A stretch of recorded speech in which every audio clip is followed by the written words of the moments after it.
जय हिंद। अमृत इनसाइट की क्लास में आपका स्वागत है। करंट अफेयर्स की सीरीज़ आज से हम स्टार्ट करने वाले हैं। मंथली करंट अफेयर्स के कुछ 7-8 वीडियोस में हम कवर कराना चाहते हैं आपका पूरा मंथ का section wise current affairs. Video की शुरुआत हम एक मोटिवेशनल कोट से करेंगे। स्वामी विवेकानंद जी की कोट है, हर काम को 3 अवस्थाओं से होकर गुजरना पड़ता है, उपहास, विरोध और स्वीकृति। हम कोई भी लक्ष्य निर्धारित करते हैं तो सबसे पहले लोग हमारी हंसी उड़ाएंगे, उसके बाद हमारा विरोध होगा, तुमसे नहीं होगा। लेकिन फिर भी हम अपने लक्ष्य पर डटे रहते हैं तो हमें स्वीकृति भी मिल जाती है सबसे, और हम सफल भी हो जाते हैं। तो अपने लक्ष्य पर डटे रहें। इस क्लास का जो उद्देश्य है वो ये है कि आपको कम से कम समय में करंट अफेयर्स याद हो जाएं, कम से कम नोट्स बनाने के साथ। करंट अफेयर्स को कैसे करें, इस क्वेश्चन को काफ़ी एस्पायरेंट्स ने पूछा है मुझसे, तो इसके लिए मैं कुछ टिप्स दे सकती हूँ। एक मैगज़ीन को फॉलो करें, मंथली मैगज़ीन को। दूसरा, रेगुलर पढ़ें। ऐसा नहीं है कि एक दिन पढ़ें, रेगुलर उसको पढ़ें।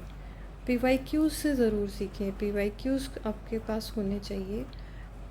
एक शॉर्ट नोट्स बनाएं सेक्शन वाइज, जैसे इंटरनेशनल और नेशनल, हर सेक्शन के अलग नोट्स होने चाहिए आपके। और नोट्स ज़्यादा डिटेल में नहीं जाके शॉर्ट नोट्स होने चाहिए। उनको रिवाइज़ करते रहें एक रेगुलर टाइम पीरियड के साथ, और टेस्ट देते रहें। तो आपके करंट अफेयर्स का ऑलमोस्ट कवर हो जाएगा, क्योंकि करंट अफेयर्स का जो इम्पोर्टेंस है वो एटलीस्ट 20% रहता है आरपीएससी के किसी भी एग्ज़ाम में। इस सीरीज़ का हमारा जो मोटिव है वो ये है कि एक महीने में हम करंट अफेयर्स को, एक महीने के करंट अफेयर्स को हम कम से कम टाइम आपका कंज्यूम करके और इसी वीडियो में ही याद करा दें। 7-8 वीडियोस आएंगे, सेक्शन वाइज आएंगे, और उसी में पूरा मंथ का करंट अफेयर कवर हो जाएगा। उसके लिए आप एक रजिस्टर बनाएं और सेक्शन वाइज शॉर्ट नोट्स बनाएं। डिटेल में नहीं बनाना है, आपको डिटेल में देखना है तो वीडियो आप फास्ट फॉरवर्ड करके दोबारा देख सकते हैं। वीडियो में लास्ट में टेस्ट ज़रूर होगा, तो वो आप दें। ये याद करने का एक आसान तरीका है।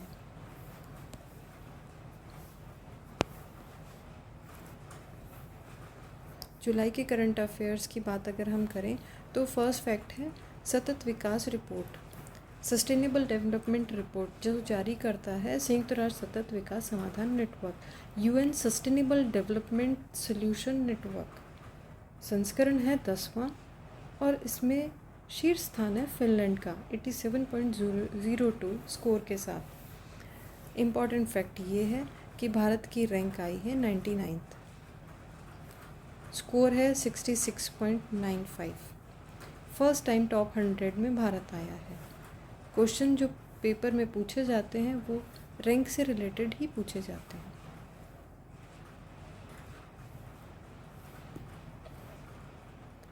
पिछले कुछ सालों की रैंक अगर देखें तो 2024 में 23 में 112, 2022 में 121वीं रैंक पर थी।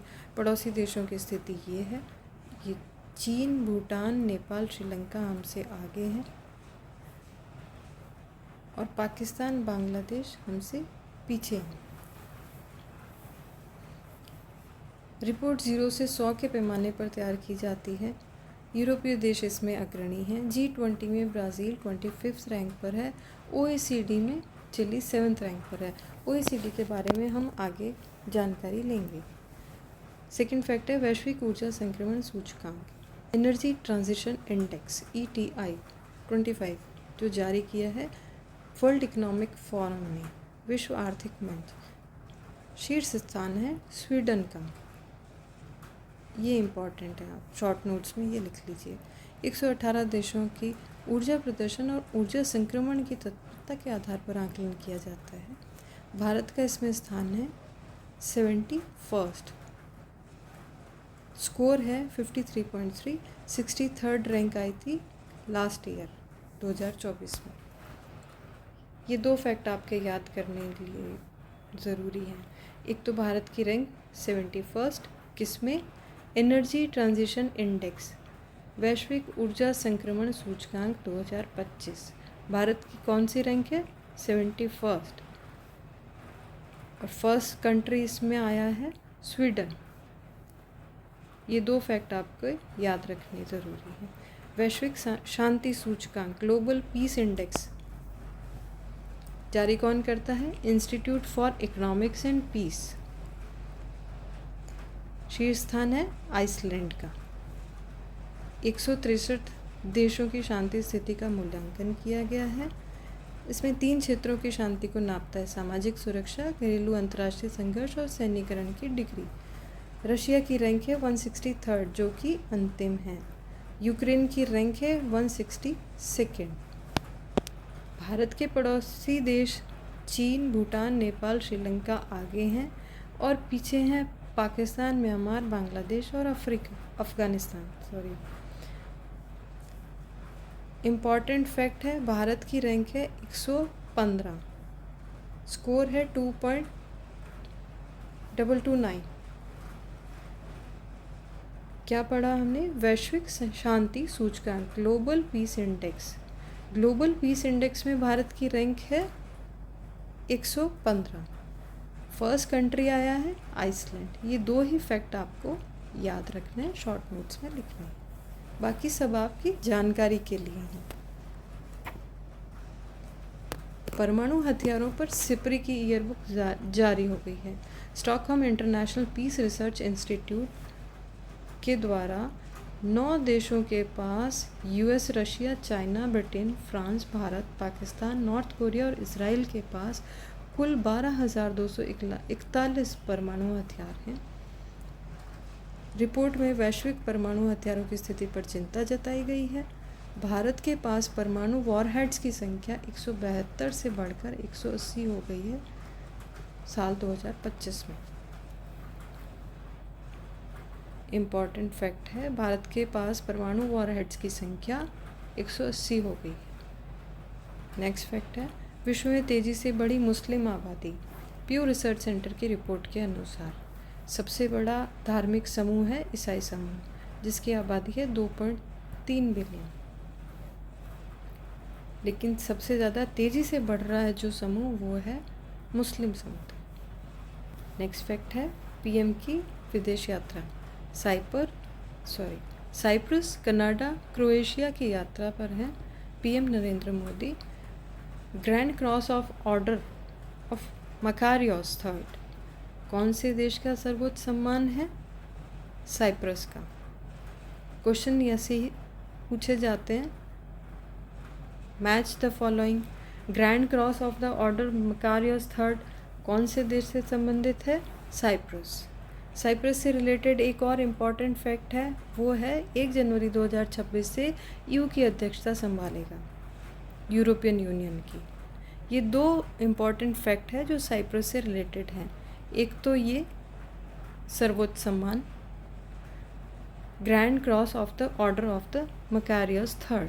दूसरा ये कि ईयू की अध्यक्षता कौन संभाल रहा है 1 जनवरी 2026 से, साइप्रस।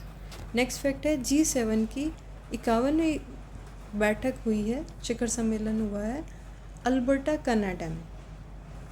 G7 समूह का 51वां शिखर सम्मेलन अल्बर्टा, कनाडा में, जिसमें पीएम नरेंद्र मोदी शामिल हुए। G7 देशों के सदस्य Canada, France, Germany, Italy, Japan, UK, America और यूरोपियन यूनियन। क्या रशिया इसका सदस्य है? नहीं। 2014 में यूक्रेन से जब क्रीमिया को अपने कब्जे में लिया था, तो इस कारण रशिया को इससे बाहर कर दिया गया था। नेक्स्ट फैक्ट है, इजराइल ईरान संघर्ष से संबंधित सैन्य अभियानों के नाम और उनसे संबंधित देश। इजराइल से संबंधित है ऑपरेशन राइजिंग लाइन, जो इजराइल ने ईरान के विरुद्ध सैन्य अभियान किया था, उसका नाम है। ऑपरेशन ट्रू प्रॉमिस 3 ईरान का अभियान है इजराइल के विरुद्ध। Operation true promise 3 Iran. Operation rising lion Israel. Iron dome क्या है? एयर डिफेंस सिस्टम है। किसका? इज़राइल का। द 12 डे वॉर, ये लाइन यूज़ की है अमेरिकी राष्ट्रपति ट्रंप ने इज़राइल ईरान संघर्ष को लेकर। नेक्स्ट फैक्ट है, संयुक्त राष्ट्र सुरक्षा परिषद के लिए 5 नए अस्थायी सदस्यों का चयन। Latvia, Bahrain, Colombia, Liberia, Congo. स्थायी सदस्य 5 हैं, ये तो आपको पता ही होगा। रूस, यूएसए, चीन, फ्रांस और ब्रिटेन। अस्थायी सदस्य संयुक्त राष्ट्र सुरक्षा परिषद में 10 रहते हैं। हर वर्ष 5 का चुनाव 2 वर्ष के लिए होता है। अस्थायी सदस्य 10, हर वर्ष 5 का चुनाव 2 वर्ष के लिए। अभी जो सदस्यों का चयन हुआ है, Latvia, Bahrain, Colombia, Liberia, Congo. Next fact है, भारत को अंतर्राष्ट्रीय प्रशासनिक विज्ञान संस्थान की अध्यक्षता international institute of administration science की स्थापना हुई थी 1930 में। इसका मुख्यालय है ब्रुसेल्स, बेल्जियम में। किसका? अंतर्राष्ट्रीय प्रशासनिक विज्ञान संस्थान, मुख्यालय ब्रुसेल्स, बेल्जियम, स्थापना 1930। अध्यक्षता किसको मिली है? भारत को। लोक प्रशासन के क्षेत्र में यूएन के साथ मिलकर कार्य करता है। अंतर्राष्ट्रीय प्रशासनिक विज्ञान संस्थान। नेक्स्ट फैक्ट है, बांग्लादेश ने नई करेंसी जारी की है। बांग्लादेश की करेंसी है टका, 1000, 50 और 20 की। मानव चित्र नहीं होगा। मुजीबुर रहमान की तस्वीर हटाई गई है, जो कि संस्थापक थे, अग्रणी संग्राम में अग्रणी रहे हैं मुजीबुर रहमान। नेक्स्ट फैक्ट है, निकारागुआ WTO का 101वां सदस्य। WTO वर्ल्ड ट्रेड ऑर्गेनाइजेशन का 101वां सदस्य बना है निकारागुआ। चीन ने लॉन्च किया फर्स्ट गैर binary AI chip. Important fact ये है कि हाइब्रिड स्टॉकेस्टिक नंबर कंप्यूटिंग पद्धति पर आधारित है। कुछ फैक्ट्स हम जान लेते हैं जो कि यहाँ पे कीवर्ड्स यूज़ हुए हैं, जैसे कि नार्डिक देश।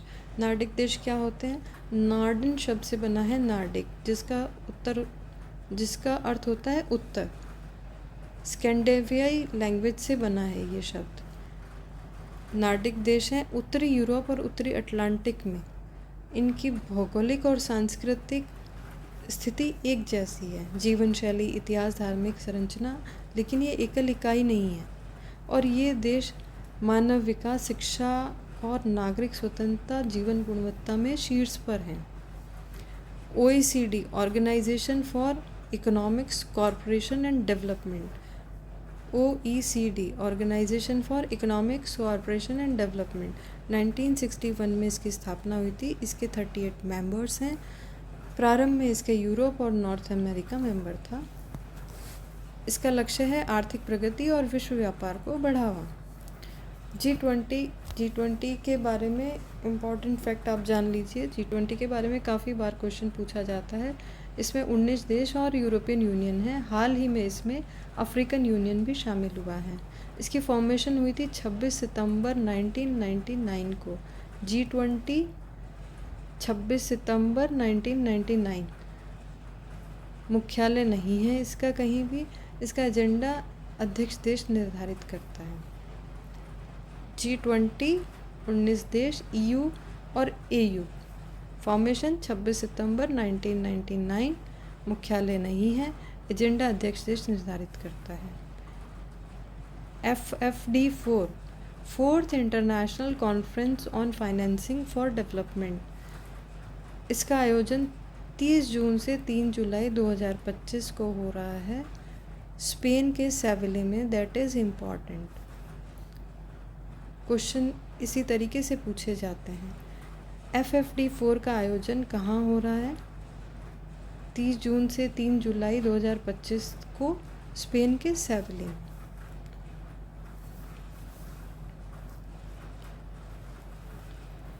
जुलाई इंटरनेशनल करंट अफेयर्स से रिलेटेड कुछ क्वेश्चंस हैं जिनका जवाब आप कमेंट बॉक्स में दे सकते हैं और इनके आंसर्स आपको इसी वीडियो में मिल जाएंगे। आपको अगर कोई दिक्कत आ रही है तो आप वीडियो में कमेंट भी कर सकते हैं। किसी भी तरीके की आपको कोई प्रॉब्लम आ रही है तो आप कमेंट कर सकते हैं। क्वेश्चन 1 है, सतत विकास रिपोर्ट कौन जारी करता है?